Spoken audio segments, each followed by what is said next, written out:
and a good part of Northern Ireland. We should also start with some sunshine here. The ice risk across Northern England, particularly over the hills, where the showers will continue to have some sleet and snow mixed in.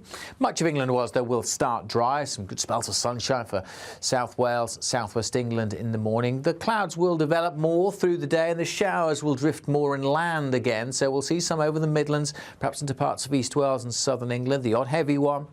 Still with some hail and sleet at times and snow on the hills, but many western areas will just stay dry.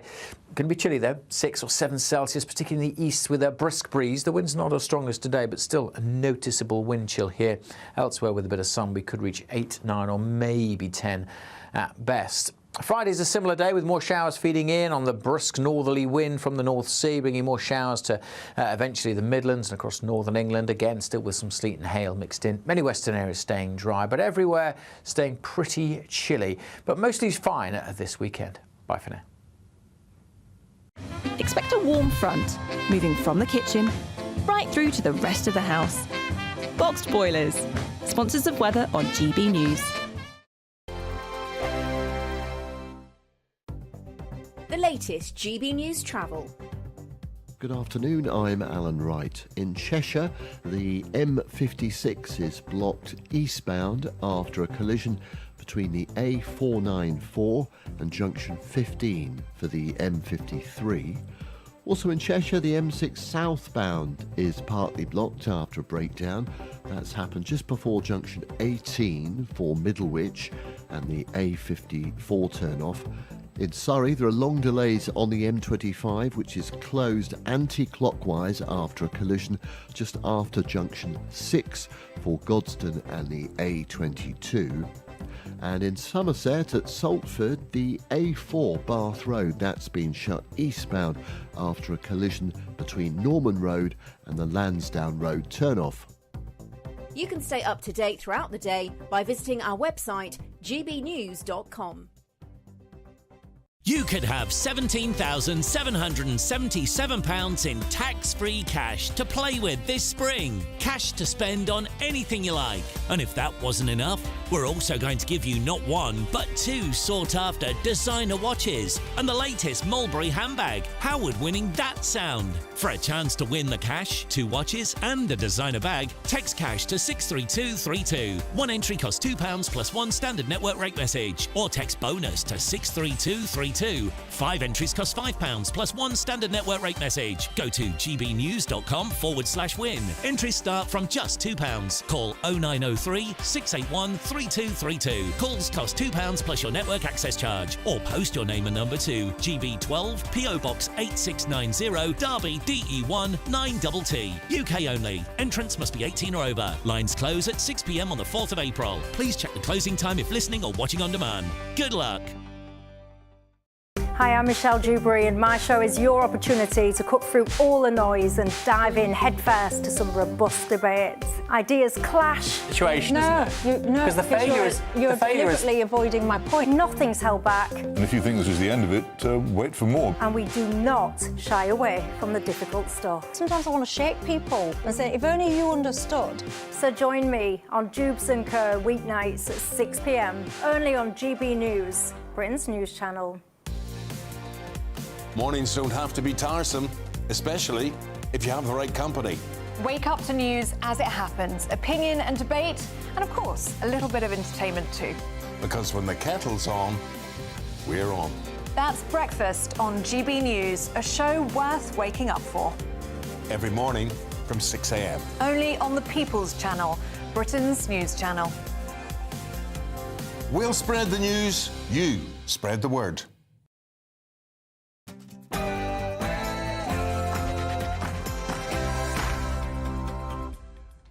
Hello there, it's 6 o'clock. I'm Michelle Dewberry, and this is Dewbs & Co. Literally just finished speaking. President Donald Trump meeting with the Irish Taoiseach. We can cross live back to the White House as conversations there continue. His father was a great fighter, actually, so that means genetically I'm not going to mess around with you. You understand? I'm a believer in that.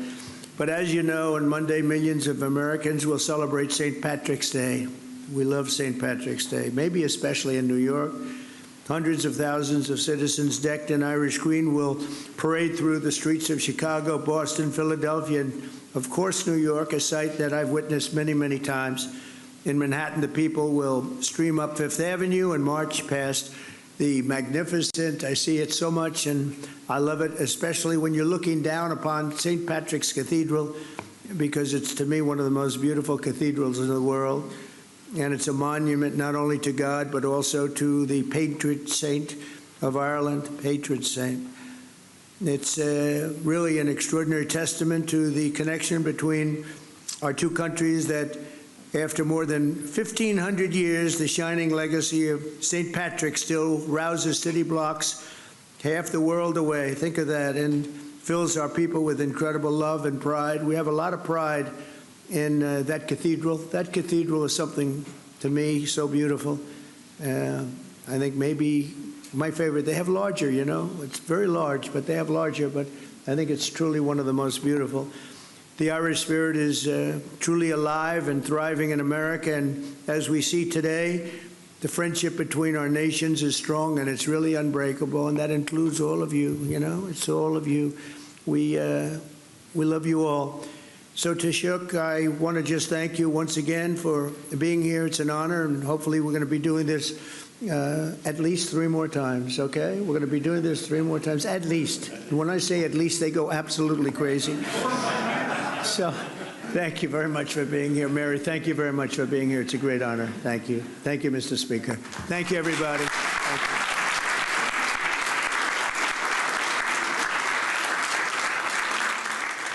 Well, there you go. That is Donald Trump in the White House there, introducing essentially a luncheon to simplify it with the Irish Taoiseach and other people there. It always fascinates me. He's just been describing to us all how beautiful the relationship is, how friendly they all are. But I'm not sure whether or not you caught that press conference, which literally finished about 15 minutes ago. But it was really eye-opening, eye-popping, quite frankly. Lots of talk about tariffs, retaliation of tariffs, angry, harsh words, I would call them, towards the EU. Ireland apparently essentially taking the mickey as well out of the Americans. We, ladies and gents, have lots to discuss tonight, and thank you for keeping us company while we do. I am Michelle Dewberry. This is Dewbs & Co. with you until 7 o'clock tonight, and alongside me, I've reunited them, 2 of your favourites, ladies and gents. Look who is here with you. Peter Hitchens, the Daily Mail columnist, and Aaron Bastani, the co-founder of Novara Media. You're not just a columnist anymore, you're a podcaster now. You've got with the Times, haven't you, Peter? I'm always with the Times, Michelle, you know that. I like it, ladies and gents. We've got a lot to discuss. You can join the conversation all the usual ways. Email me, gbviews@gbnews.com. Go to the website, gbnews.com/yoursay, or of course you can tweet and you can X me. We'll take a look at that Donald Trump press conference in a few minutes. Lots of tough talking there when it comes to tariffs. Of course, the UK saying at the moment that we're not going to retaliate on the tariffs that are coming our way. Is that the right decision or not? And also, when it comes to Ireland, of course, they depend quite heavily on taxation receipts from American companies, giants, in fact, the likes of Apple and Meta and so on. So we do have a lot to talk about there. But before we do, let's talk about safety and defence, shall we? Because as we're speaking, E5, they're called, the defence ministers of Britain, France, Germany, Italy and Poland are busy meeting in Paris. Of course, we broke the news to you yesterday, didn't we, that a ceasefire agreement has been proposed and somewhat agreed to, shall we say, early stages by Ukraine. Of course, much of this now rests on Russia and what they're going to do. But the million-dollar question, everybody, is what on earth is going on with this so-called coalition of the willing? What will happen, if anything, with this European peacekeeping role? Peter Hitchens, let me start with you. When it comes to this ceasefire, let's start at this point, the ceasefire situation with Ukraine. What's your take on that? I don't know. It's very difficult to tell what the Russian response is going to be, and a ceasefire is not a peace agreement, and a ceasefire can easily break down if a peace agreement is not swiftly reached. And there's no guarantee at the moment that one is going to be reached. There's strong signs every time I hear Ukrainians interviewed on the media that they seem to think that they can still obtain NATO membership, which Vladimir Putin is never going to accept. And there are strong suggestions that the idea that they may lose territory is something which they will not accept. Well, I don't blame them for not wanting to accept the loss of territory. It's quite wrong for people to gain territory by invading your country. But, on the other hand, is it realistic, and will Donald Trump regard it as realistic? I think it's very, very early at the moment to decide whether this will succeed or not. Either Volodymyr Zelensky or Vladimir Putin will have to back down in ways which will be deeply politically damaging to them at home for there to be a deal.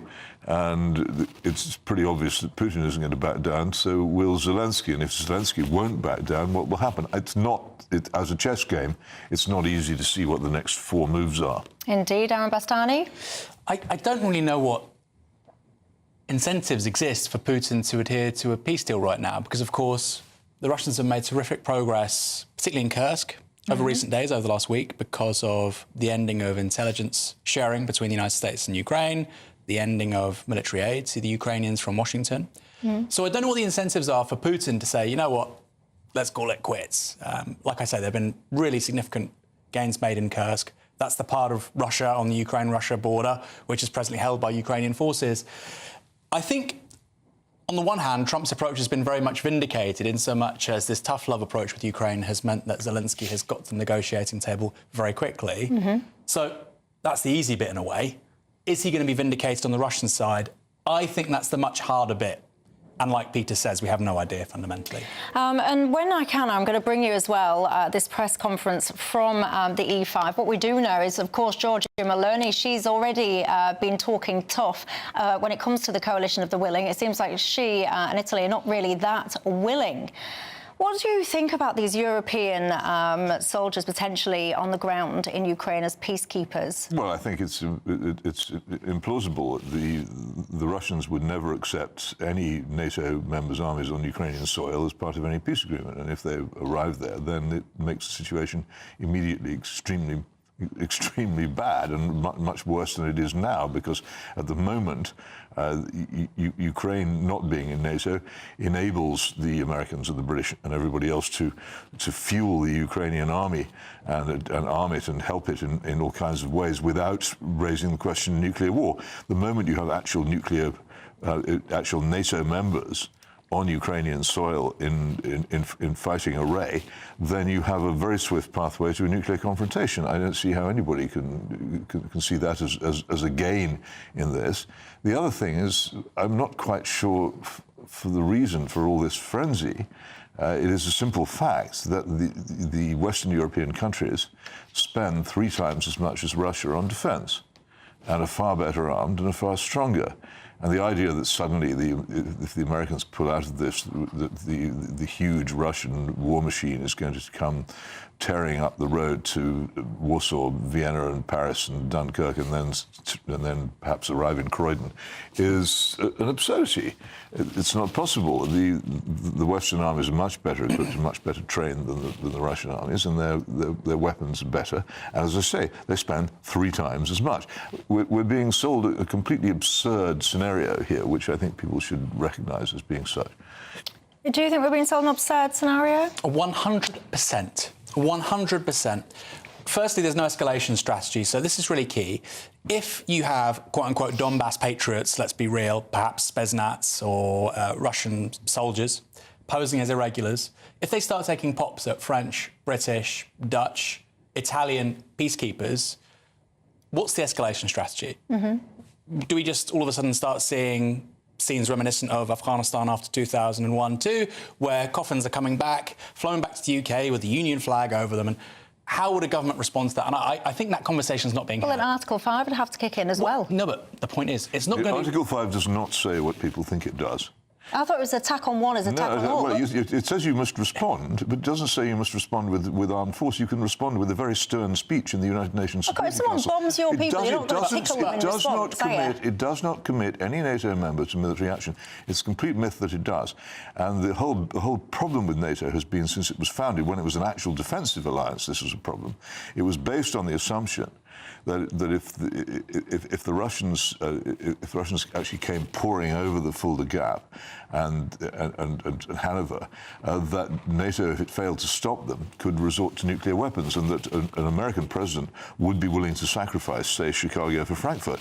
This is always marginally believable, but under current circumstances, the NATO guarantee extends much further east, and the willingness of the United States president, particularly this one, to sacrifice, say, a major American city to a Russian nuclear strike for, shall we say, Lithuania, seems to me to be doubtful.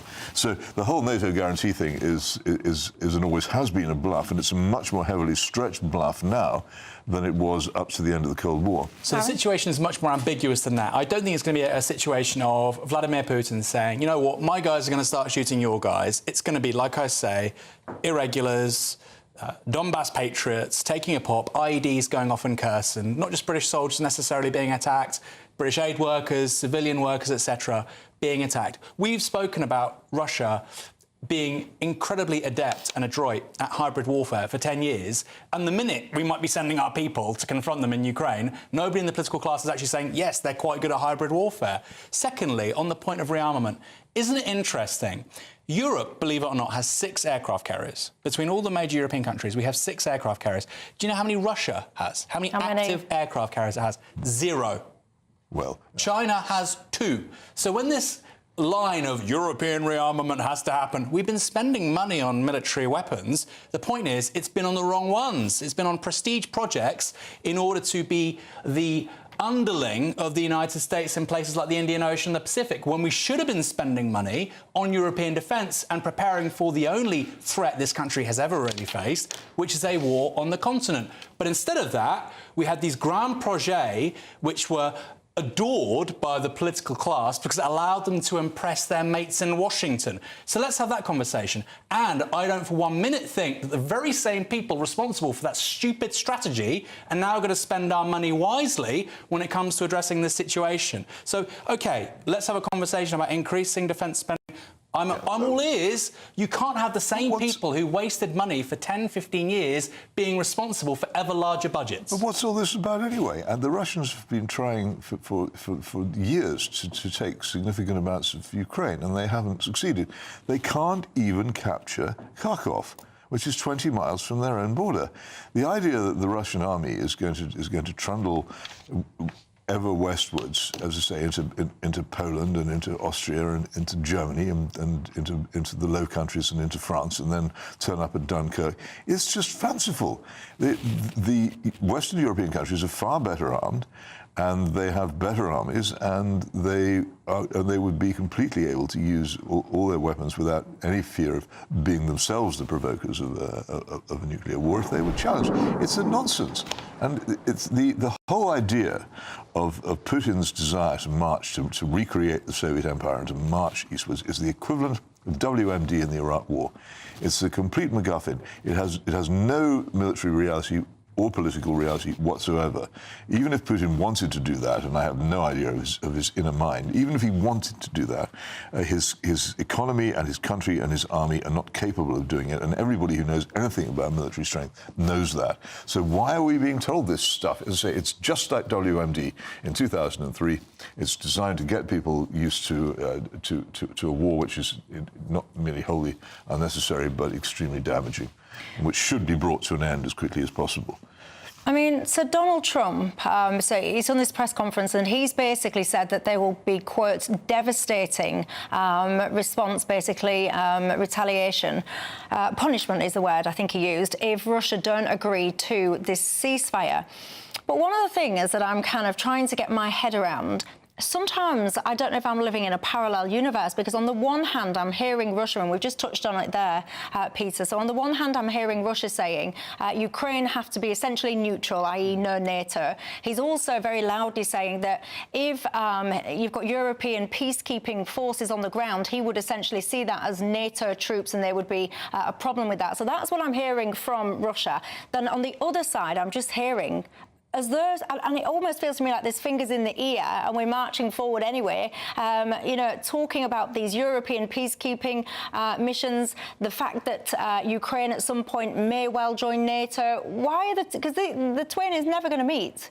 Is it? No, it's insane. But what's going on there? Because this is not rocket science to understand that these two are completely at odds at the moment. How do we square that circle? Common sense isn't common. I mean, that's something you say to your audience all the time, isn't it? I do, yeah. And the reality is very clever people, and this is seen time after time in recent history, let alone distant history, the distant past, very clever people are very adept at talking themselves into all kinds of irrational, stupid, madcap schemes precisely because they're clever, they can create a narrative which vindicates and justifies their course of action, even though to a regular person, the median voter, they say, hold on, that doesn't quite add up. It doesn't stack up. No. It really doesn't stack up. What do you think? This conversation is going to continue after the break. Another thing that really pricked my ears up today, ex-NATO officers saying that the UK government needs to, quote, wake up and start considering conscription in the UK.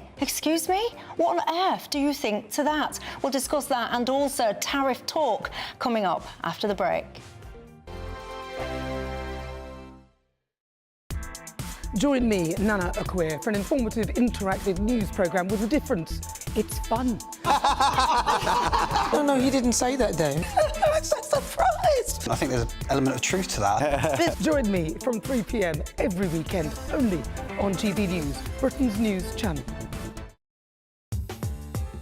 I'm Christopher Hope. From pop stars to politicians, I'll interview anybody in a pub who's got a political opinion. Join me every Friday on Spotify, Apple Podcasts, YouTube or gbnews.com, or wherever you get your podcasts. This is GB News, the People's Channel. Britain's newsroom, weekday mornings from 9:30. So many people I know this applies to. We are terrified of driving in that because you're literally getting blinded now. What's going on here? You are. I'm going to be a little bit contentious, though, and say that bright headlights have actually come about in order to make roads safer.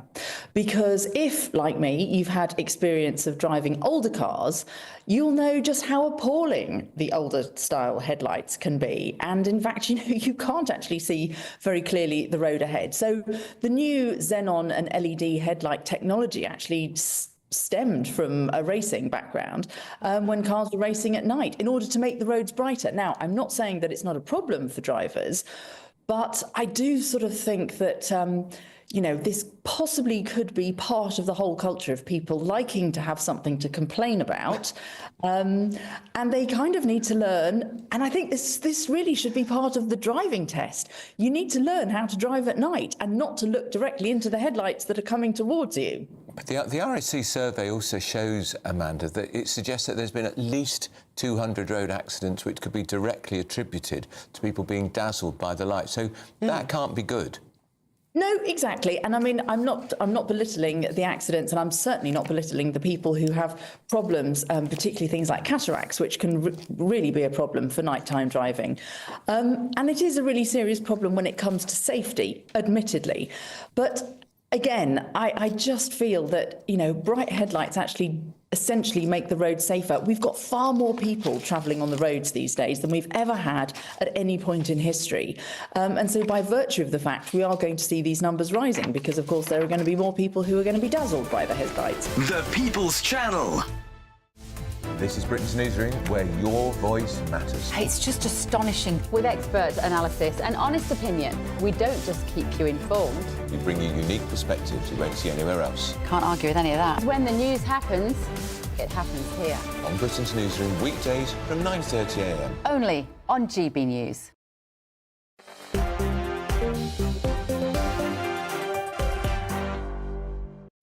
Hello there, I am Michelle Dewberry. This is Dewbs and Kerr till 7 o'clock. Alongside me, I've got Peter Hitchens and Aaron Bastani. Now, we are talking all about the goings-on. I mean, literally, we could sit here for about a week talking all about the goings-on when it comes to Donald Trump, but specifically when it comes to this situation with the potential ceasefire in Ukraine and Russia. We just had a very interesting conversation on that, but something else interesting that caught my eye, ladies and gents.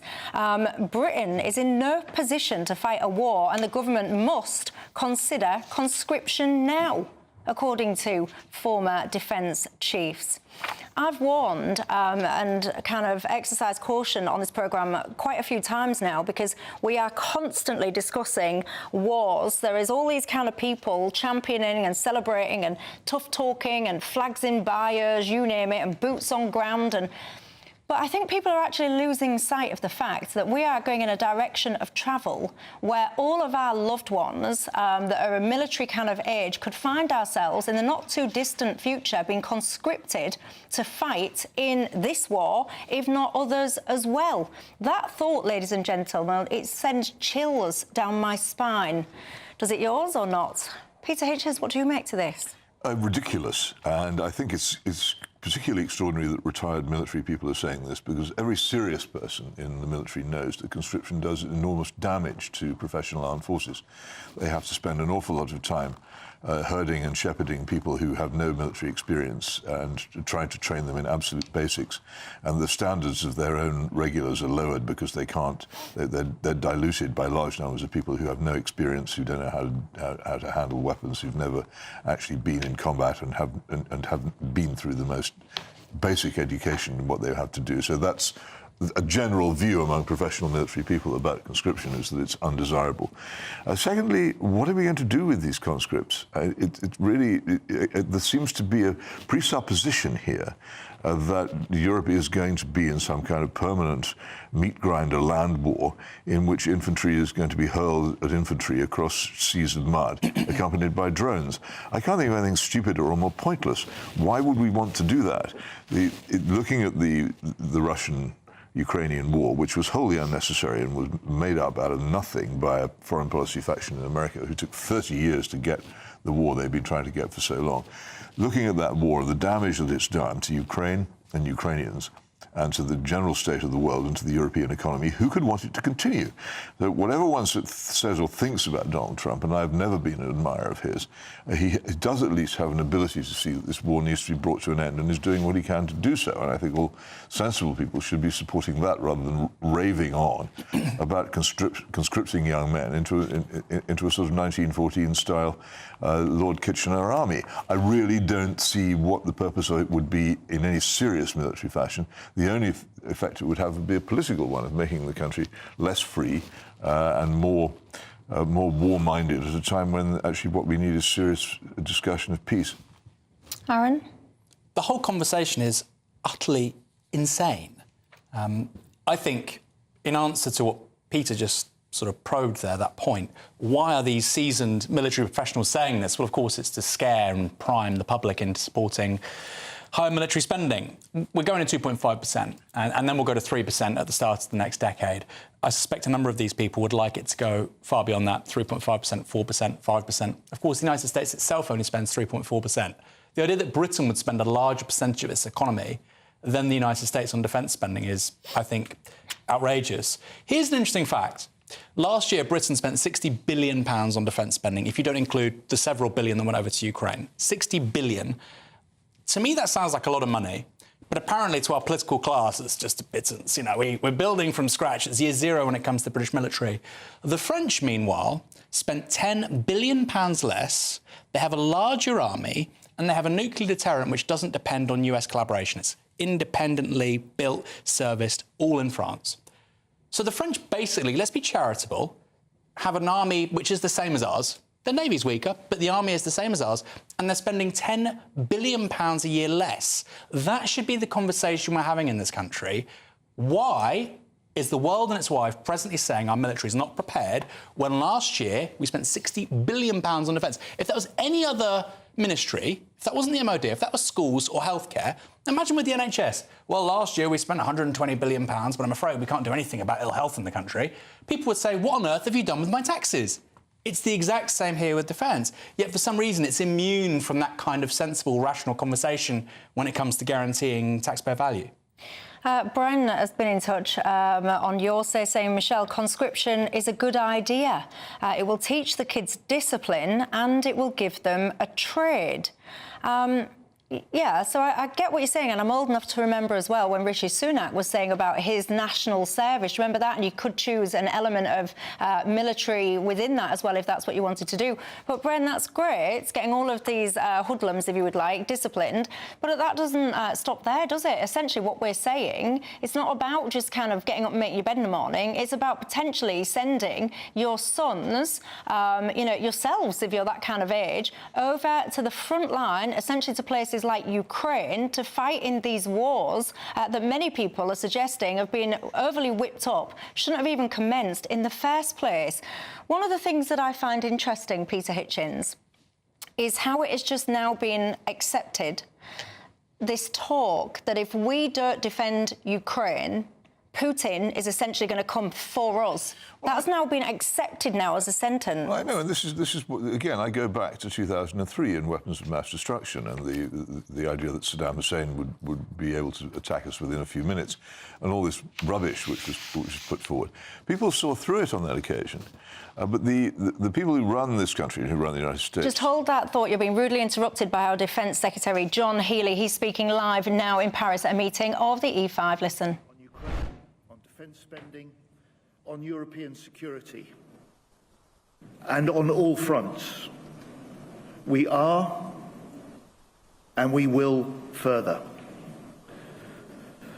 And on stepping up on Ukraine, the focus for the majority of our discussions together today. This year, the UK will spend £4.5 billion in military aid to Ukraine, the highest level ever. The UK and France are jointly leading work on plans to drive the push for peace and drive the arrangements for security guarantees for Ukraine. We're doing this work together. We're cooperating closely with partner nations, and we're looking to build a coalition of the willing from Europe and beyond.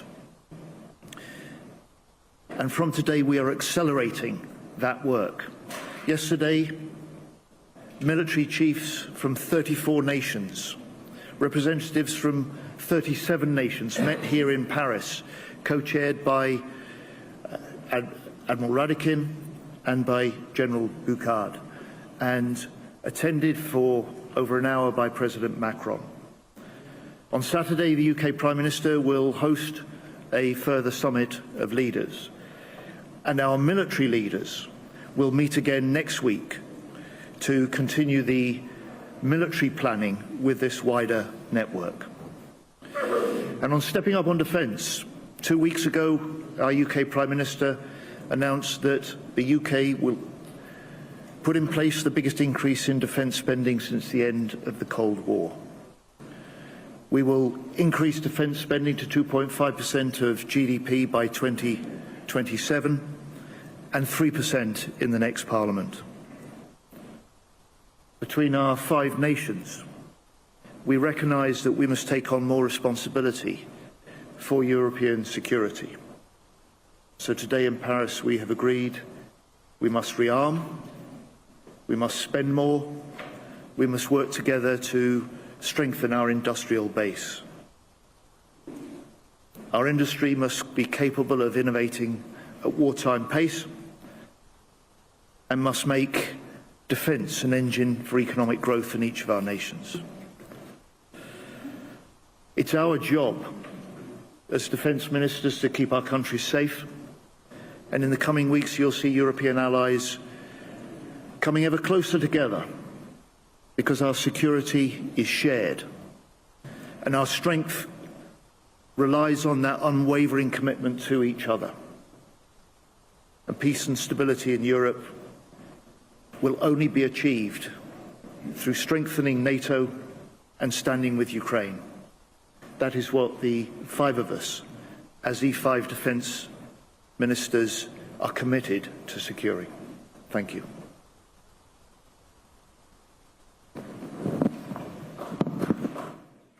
There you go. That was our Defence Minister, John Healey. He there is in Paris at the moment. E5, that's what the big five is behind him. UK, Poland, France, Germany and Italy all gathering today again to look at what they're going to do about the threat, apparently, that's facing us here. You said, Aaron Bastani, and how do I say this nicely without repeating verbatim? I mean, would you want to say to the audience what you said when you was watching that? I think I said, what on earth is he talking about? Maybe in less savoury language. I mean, he used that precise word, rearm.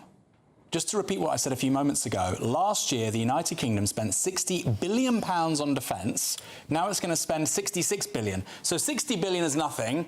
66, 67 billion is rearming. My water bill just doubled. And with Southern Water. This is fabulous for Keir Starmer, by the way, because you have a very unpopular government, not having a great first year. They look at the Ukraine issue. They know there's tremendous public support. Whatever you think, right or wrong, there's tremendous public support for Ukraine. It has been for years. And Labour have made a political decision, partly, that explains this, to lean into that, to garner popularity, given they've been so unpopular pretty much everywhere else. And it's been 1 year, and already I think they're giving up on trying to solve domestic problems in this country. They've had it with the economy, with high streets, with housing, with community cohesion. Sorry, too hard, too difficult. Let's move on. Let's become a war government. So much easier, so much more glamorous. Let's also not forget what happened to those great black holes in the economy that they had to fill by taxing. Where's the money coming from for all this? We're not a rich country. We're an indebted country which borrows money to pay the interest on its debt. We're on the road to ruin. And yet we behave, as I say, in this constant delusional fashion, as if we were a great power and a rich power, scattering money about, prolonging wars, which it would be better for us to bring an end to. And it is just, it's almost infantile watching these people with no strategic grasp, no historical knowledge, apparently no understanding of economics, announcing expenditure, which, as Aaron rightly points out, will probably not produce any great increase in military strength, because the state of our military is so shocking that if most people knew how bad it was, they'd weep. A large part of the Navy, submarines and surface ships, cannot put to sea. They simply don't work. The Air Force is increasingly ineffective, and our army is tiny. And what we do is spend an enormous amount of money on a vast baroque Cold War superpower nuclear bomb system, which almost certainly doesn't work. The last 2 times we tried to use it, the first time it shot off across the United States and had to be blown up, and the second time it fell into the sea. And this is supposed to terrify the world. I'm sorry, but these people don't have any idea about defence or strategy or Europe or anything. And as Aaron rightly says, they've seen a political opportunity, and a surprising number of political conservatives with a large C have been seduced and beguiled by this into thinking that they can join in with the Prime Minister who only a few months ago they were excoriating for being useless. I have to say I don't see any good future in this, but if people, voters, members of the public are fooled by this, then we're in deep trouble. This, as I say, it's WMD all over again. Yeah, but to give devil's advocate here, I mean, and of course I get your point about what you're saying about Keir Starmer. I mean, I find it a bit cringeworthy, actually, the way that everyone's uniting essentially to virtually high-five Keir Starmer. Literally everyone's at it at the moment, but they all do it. Boris Johnson, of course, he couldn't help himself, could he, dashing off for photo opportunities with Ukraine because it was all crumbling here in this country. But devil's advocate to you, you're saying if people are going to be fooled by it, but people will be frightened. They keep hearing over and over again, if you don't stop Putin now, he's going to come for us. Europe will be at risk. He's going to attack us. So your potholes will be the least of your worries when you've got a bomb dropping on your head. It's incredible. A moment's analysis, and this is where my trade isn't doing its job, a moment's analysis of these claims shows that they're as empty as the claims of Saddam Hussein's weapons of mass destruction. It's not the case that we're in this terrible peril. But you didn't think that Trump would have invaded Ukraine the way that he did, if I remember rightly. Putin, sorry. I thought I didn't to think he wouldn't. I had no opinion on whether he would or whether he wouldn't. I thought he would be mad to do so, and I think he was mad to do so. I think that, as I say, I learnt long ago that people will provoke you all the time, but the thing to do is not to be provoked, and his great folly was to be provoked into an invasion, which is one of the greatest unforced errors of modern diplomacy and politics. So no, I didn't know what he was going to do, because I don't know his mind. He doesn't take my calls, and I don't take his, if we ever did such a thing. But I was saying he would be crazy to do so, and he was crazy to do so, and I stick to that. So no, that's completely wrong. I would not predict. I can't predict the minds of foreign statesmen, or indeed our own, and I didn't do so. Look, Sue's been in touch saying, Michelle, there's no way would I let my grandsons go and fight or be conscripted for this country. We have been treated like second-class citizens in this country, and we've had open doors. We cannot stop people coming in and defend our own border in the Channel. So all of this essentially is laughable. And Sue asks, where is that magic money tree? I've got to say, so many people are saying no, thank you when it comes to that situation of Ukraine, whether or not you would send your loved ones. There's also a common theme that's coming through, which is apparently you've got many people that are trying to get into Europe via dinghies and all the rest of it. So why don't you offer them the opportunity to defend the country, the continent that they seem so passionate about? Bruce, you got in touch. You made me laugh, Bruce. You just said if indeed they did introduce conscription, you think that gender ideology and people taking that up and suddenly becoming trans or whatever else it is, you think that would shoot up. I can tell you something that will almost certainly shoot up if it hasn't already, and that'll be all the stocks to do with the defence companies. I imagine that they're about to have a very, very healthy time, to put it mildly. Anyway, look, I want to talk to you about tariffs. Do you remember Donald Trump said that was his favourite word in the dictionary? Well, it's happened, ladies and gents. They're coming our way, and make no mistake, trade wars will have a huge impact on our back pocket. We'll discuss in 2.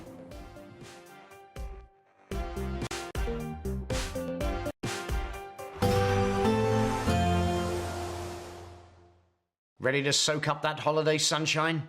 Won't we need some cover? No worries. All sorted. All Clear Travel Insurance sponsors GB News travel destinations forecast.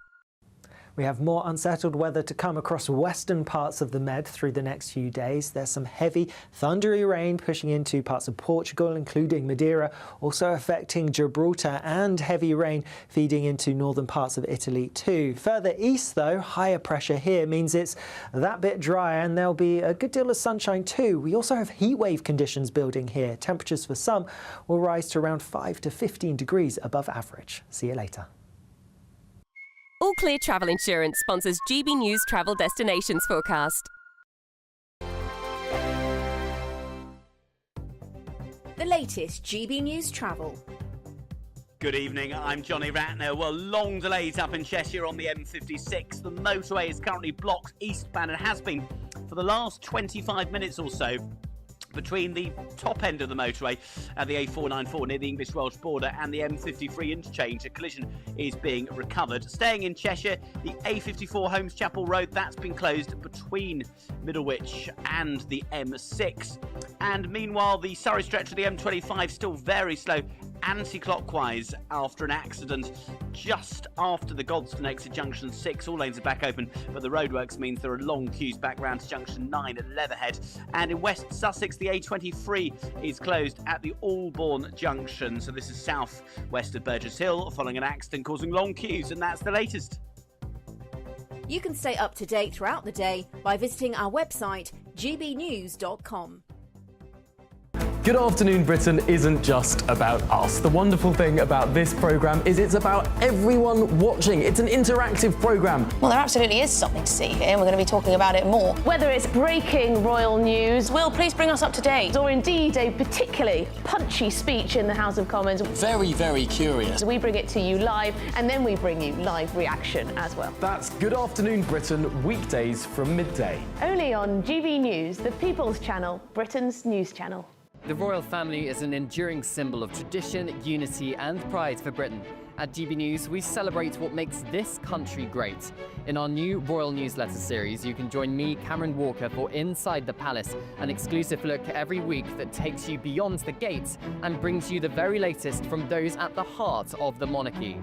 Never miss a royal moment again. Sign up now. Go to gbnews.com/royal newsletter and get the latest straight to your inbox. Exciting news. Every Friday, my Patrick Christie's Tonight Show is going to have a twist to it. We're welcoming some special guests. You.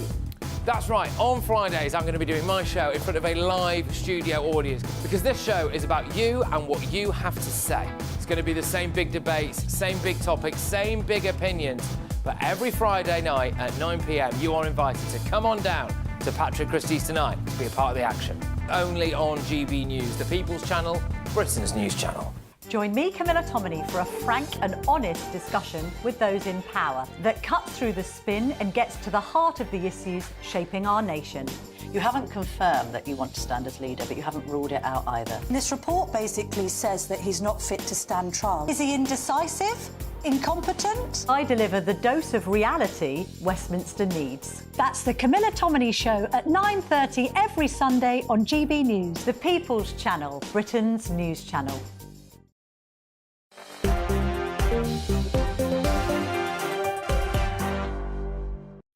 Hello there, I'm Michelle Dewberry. This is Dewbs and Kerr with you. Alongside me, I've got Aaron Bastani and Peter Hitchens. We've just been talking a lot about that situation in Ukraine, but I guess the million-dollar question is what will Russia do when it comes to that ceasefire agreement? Do you think that they will even accept it? And that has got a huge question mark above that. Donald Trump says that there will be consequences, essentially, if they don't. That whole situation on conscription, it does seem to have a lot of support among you out there, but mainly because you're supporting other people being conscripted. So whether it's the wrong uns or some of the people that you think don't seem to have any discipline, or whether it's people that you think are crossing the channel and all the rest of it. But my question is, your loved ones, would you support conscription and them essentially going to fight for Ukraine or whoever? That's a question. I'd love to know your feedback. You may. Go on. All these people who think that it's going to be tough sergeant majors shouting at people and making them disciplined, do they not realise we are in the age of human rights and of transgender rights and all the rest of it? That isn't going to happen in the modern armed forces. If you suddenly had tens of thousands of people in who didn't want to be told what to do, they wouldn't be told what to do. We couldn't have the kind of army we had in the 1950s, even if we wanted it. It's a fantasy. Indeed, and it's even worse than that because you're in the modern-day era of mental health issues now, aren't you? Mental health claims, anxiety, all that kind of stuff. That is going through the roof. Can you imagine what would happen then if you told people? The whole place would be awash with lawyers. Well, yeah.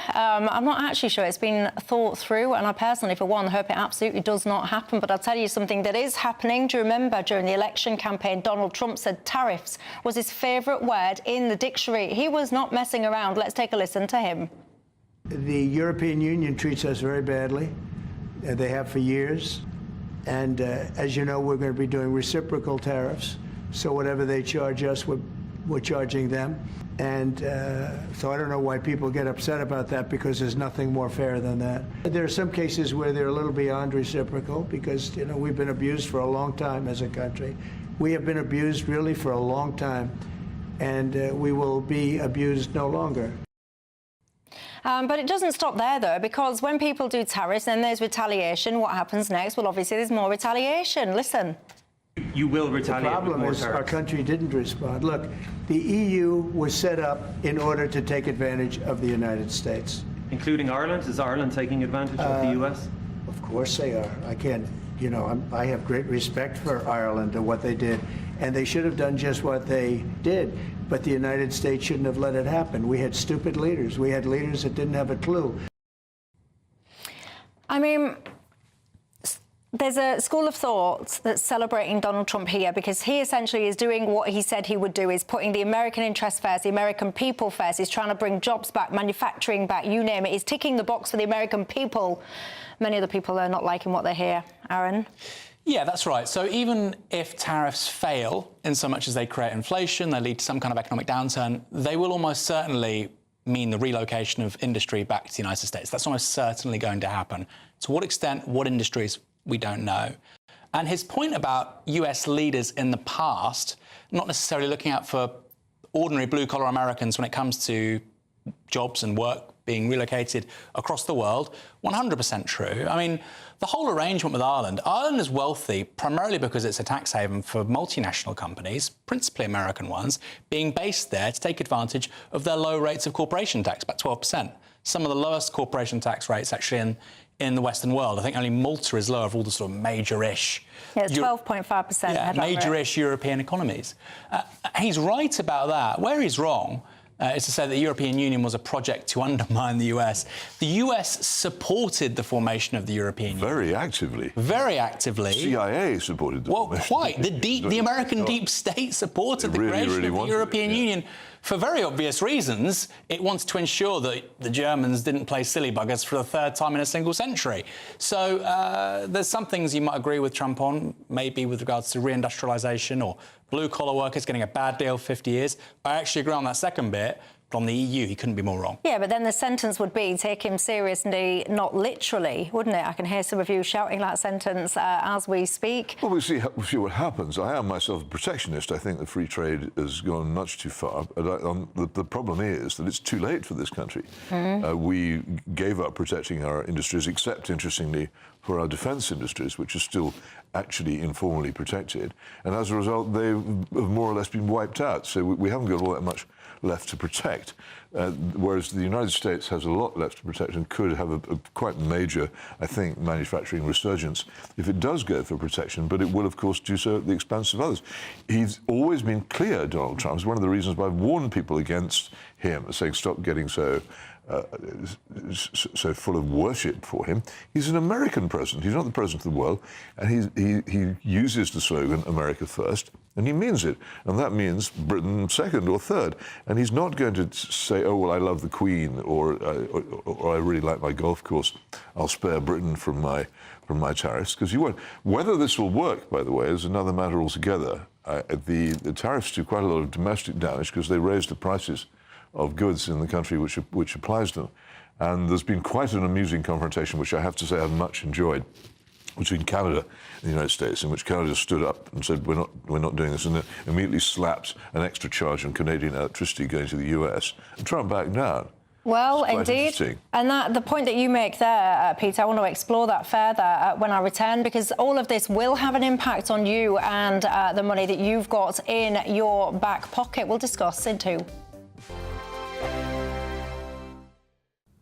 Evening. Welcome to your latest weather update from the Met Office here on GB News. Temperatures are falling once more out there this evening. It's going to be another pretty chilly feeling day tomorrow. A few more wintry showers here and there, but also many places dry and bright thanks to this area of high pressure that's slowly edging in. But around that high pressure, the winds are coming down from the north, feeding in more showers across northeast England and down across the Pennines in particular. Some snow on the hills, more likely rain or hail at lower levels. And many southern and western areas staying dry. Where we've got clear skies, there'll be fairly widespread frost over southwest Scotland. The cloud helping to keep temperatures up a little bit for much of England and Wales, but still some frost likely in the countryside. Many areas across the south will see the showers fading this evening, and that'll lead to a dry start tomorrow. Quite cloudy, but some sunshine over South Wales and southwest England, where we've got these showers coming in across northern England. Potential for things to be a bit icy for the morning commute, so just bear that in mind. The showers feeding in close to the coast will be of rain, but inland some sleet and a bit of hill snow possible. Good part of Scotland starting dry, but it will be starting cold and frosty for many, but quite a bit of sunshine through the central belt and for Belfast too. We'll see some sunny spells for England and Wales, but generally the cloud increasing as we see more showers drifting south through the day, developing inland over northern England, the Midlands, even southern counties of England. Again, chiefly of rain, but some sleet and hail certainly possible, even at lower levels. Feeling cold, 6 to 7 Celsius. Out on that breeze on the east coast, feels even colder. Elsewhere, maybe 9 or 10. Friday is a similar day, so we start with frost where we've had the clear skies. Could again be quite icy in the morning as we see these showers then developing through the day. Again, chiefly of rain, but some sleet and hail is possible in places. Becoming largely dry though through the weekend with some sunny spells, but always staying on the chilly side. Bye for now. I'm Christopher Hope. From pop stars to politicians, I'll interview anybody in a pub who's got a political opinion. Join me every Friday on Spotify, Apple Podcasts, YouTube or gbnews.com, or wherever you get your podcasts. This is GB News, the People's Channel. Headliners on GB News 11 p.m. every night. It's got 3 top comedians going through the next day's newspapers so you don't have to read them, which is great. That's a good point. He's lying. I mean, maybe he's not lying. That's Headliners every night from 11 p.m. and 5 a.m. as well on GB News, Britain's news channel. We're proud to be GB News, the People's Channel, and as you know, we always love to hear your views. Now, there's a new way of getting in touch with us at gbnews.com/yoursay. By commenting, you can be part of a live conversation and join our GB News community. You can even talk to me, Bev Turner, or any of the members of the GB News family.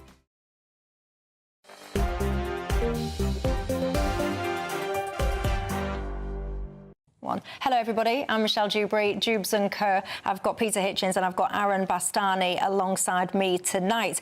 As I was just doing a little bit of scrolling in the break, I've just seen a headline that says, Peter Hitchens says dyslexia likely does not exist. It's a made-up affliction that's become a multi-million-pound industry, blah, blah, blah. Well, we'll discuss that on a future day because that's really caught my attention. Anytime you like. So tell me your thoughts on that one. Next time we have him on, we'll thrash that one out. But look, I have to say, there's not a lot of you that would be willing to put yourselves, and this is my key question, I'm not bothered if you want to volunteer every other random person under the sun, I'm on about your loved ones and you. Would you put yourselves on the front line to defend your country when it comes to the likes of the situation in Ukraine? At the moment, I'm not really getting that sense that you would, I have to say. Rachel says, absolutely no chance would I have my son or daughter on the front line. The thing that keeps coming through is that so many of you feel essentially that you're downtrodden in this country, that you're put down in this country, and that you're deprioritised. You feel like you're second class in this country, so you then think it'd be a bit rich to expect you or your loved ones to then go to the front line and fight. But look, I want to continue that conversation about tariffs because we all, well, not we all, many people thought we had this spectacular special relationship and somehow these global tariffs that Trump seems to love so much wouldn't actually impact the UK. Well, when it comes to the likes of your steel, your aluminium, the 25% tariffs there, they're global. We're absolutely going to be getting those things here. You know, Jonathan Reynolds is saying, yeah, it's disappointing, but we're going to work on a broader trade deal. And what do you think to that? You mentioned the special relationship. It's a complete myth. There is no such thing. And a large part of American diplomacy for the first half of the 20th century was aimed at destroying what we call imperial preference, the markets which we closed to the Americans, and they wanted to break into. And when eventually we were so weak after the Second World War that we couldn't defend them anymore, we gave that up. And that's part of the special relationship, so-called. Another part of the special relationship is that, which is fascinating to me because I witnessed it around it, and all this St. Patrick's Day stuff we see now reminds me of it very strongly. In 93-94, when Gerry Adams, the leader of Sinn Féin, was allowed into the United States, allowed to raise funds and treated as a serious politician. That meant, in the end, that the Provisional IRA would win in Northern Ireland, which it eventually did, and that was with American backing. And so much for special relationship. And I watched the way in which the British Embassy in Moscow, the British Embassy in Washington, I'm sorry, this huge, enormous machine for keeping keeping us close together, completely failed to stop this and was utterly blindsided by the White House, which couldn't have cared less what we thought. There is no special relationship, and people really must get used to the fact they aren't our friends. They're another country which more or less speaks our language. Final word to you, Aaron Bastani. More or less, I like that. Yeah, there's so much evidence to support what Peter's saying. For instance, there is significant evidence suggesting that with regards to India after the Second World War, FDR and Stalin were willing to do a carve-up. The Americans wanted to take Hong Kong. Some of the stuff is just mind-blowing, and I think really this emphasis on the special relationship by the media class, by the political class, is cope. They want to feel important, they want to feel prestigious. And I finish with this. When you saw, including your good colleague Chris Hope, this isn't a personal attack on Chris, when you saw the media pack at the White House with Starmer and with President Trump, they loved it. Why? Because they felt important. They felt like they were at the centre of the world. But politics in this country needs to be about serving the people of this country, not making people in politics, people in media feel special. Well, yeah, he said Christopher Hope had a nice smiley face, didn't he? Did you see that? He has got a nice smiley face. Anyway, it's always fun look, being in Washington, D.C. It just is, but it doesn't necessarily mean you're important. it's not as much fun being in Washington, D.C. as it is being on the set of Dewbs & Co. I can tell you that for free. But look, time flies. I've very much enjoyed the debate tonight, gents. Do not be fooled, by the way, when it comes to these tariffs, ladies and gents, because I assure you it's not the manufacturers that are going to absorb all of these percentage increases. No, it'll trickle down to you, the consumer. Stand by for that. Goodness me, what a world. Anyway, that's all I've got time for. Thanks, panel. Thanks to you at home. Have a good night, and I'll see you tomorrow. Night. Thanks, Michelle. We'll see a cold snap, which will quickly develop into a warm front. Boxed Boiler Repairs, sponsors of weather on GB News. Evening. Welcome to your latest weather update from the Met Office here on GB News. Temperatures are falling once more out there this evening. It's going to be another pretty chilly feeling day tomorrow. A few more wintry showers here and there, but also many places dry and bright thanks to this area of high pressure that's slowly edging in. But around that high pressure, the winds are coming down from the north, feeding in more showers across northeast England and down across the Pennines in particular. Some snow on the hills, more likely rain or hail at lower levels. And many southern and western areas staying dry. Where we've got clear skies, there'll be fairly widespread frost over southwest Scotland. The cloud helping to keep temperatures up a little bit for much of England and Wales, but still some frost likely in the countryside. Many areas across the south will see the showers fading this evening, and that'll lead to a dry start tomorrow. Quite cloudy, but some sunshine over South Wales and southwest England. Where we've got these showers coming in across northern England, potential for things to be a bit icy for the morning commute, so just bear that in mind. The showers feeding in close to the coast will be of rain, but inland some sleet and a bit of hill snow possible. Good part of Scotland starting dry, but it will be starting cold and frosty for many, but quite a bit of sunshine through the central belt and for Belfast too. We'll see some sunny spells for England and Wales, but generally the cloud increasing as we see more showers drifting south through the day, developing inland over northern England, the Midlands, even southern counties of England. Again, chiefly of rain, but some sleet and hail certainly possible, even at lower levels. Feeling cold, 6 to 7 Celsius out on that breeze on the east coast. Feels even colder elsewhere, maybe 9 or 10. Friday is a similar day, so we start with frost where we've had the clear skies. Could again be quite icy in the morning as we see these showers then developing through the day. Again, chiefly of rain, but some sleet and hail is possible in places. Becoming largely dry though through the weekend with some sunny spells, but always staying on the chilly side. Bye for now. A nice bright morning will generate a lovely warm day, right through to the evening. Boxed Solar, sponsors of weather on GB News. The latest GB News travel. Good evening, I'm Johnny Ratner. Major problems in Cheshire for the M56. The motorway remains closed eastbound from the bottom end of the motorway by the English-Welsh border and the A494 through to the M53 interchange at the scene of an accident. Long queues back onto the A494 to the Deeside Park Junction and through 2 Mills on the A550. It's really slow through Dunkirk as well. In Cheshire, staying in Cheshire, the A54 remains shut between Middlewich and the M6 following an accident. And there are long queues on the M3 southbound in Surrey from junction 3 to 4, that's the Bagshot Camberley stretch, where 2 lanes are blocked off by a multi-vehicle collision. Staying in Surrey on the M25, long queues anti-clockwise after an earlier accident at 6 at Godstone. It's been cleared, but the roadwork's not helping. And on the M5 southbound in Devon, 1 lane shut at junction 27 at Tiverton. A horse box is broken down. That's the latest. You can stay up to date throughout the day by visiting our website, gbnews.com. We want to spruce up your spring with an incredible £17,777 in tax-free cash that you can spend however you like. But that's not all, as you'll also receive not 1, but 2 brand new designer watches and a fabulous Mulberry handbag. For a chance to win the cash, 2 watches and a designer bag, text cash to 63232. One entry costs £2 plus 1 standard network rate message, or text bonus to 63232. 5 entries cost £5 plus 1 standard network rate message. Go to gbnews.com/win. Entries start from just £2. Call 0903 681 3232. Calls cost £2 plus your network access charge, or post your name and number to GB12 PO Box 8690 Derby DE1 9TT. UK only. Entrants must be 18 or over. Lines close at 6 p.m. on the 4th of April. Please check the closing time if listening or watching on demand. Good luck. Mornings don't have to be tiresome, especially if you have the right company. Wake up to news as it happens, opinion and debate, and of course, a little bit of entertainment too. Because when the kettle's on, we're on. That's Breakfast on GB News, a show worth waking up for. Every morning from 6 a.m. Only on the People's Channel, Britain's news channel. We'll spread the news, you spread the word. Hello everyone, Patrick Christie's here with an exclusive opportunity just for you, our incredible GB News viewers.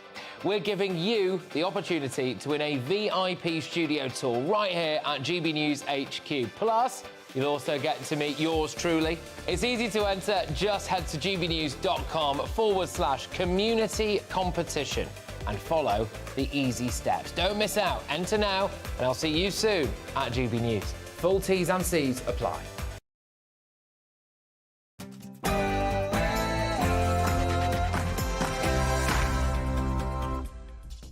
Good evening, I'm not Nigel Farage, I'm Christopher Hope, GB News' political editor, standing in for him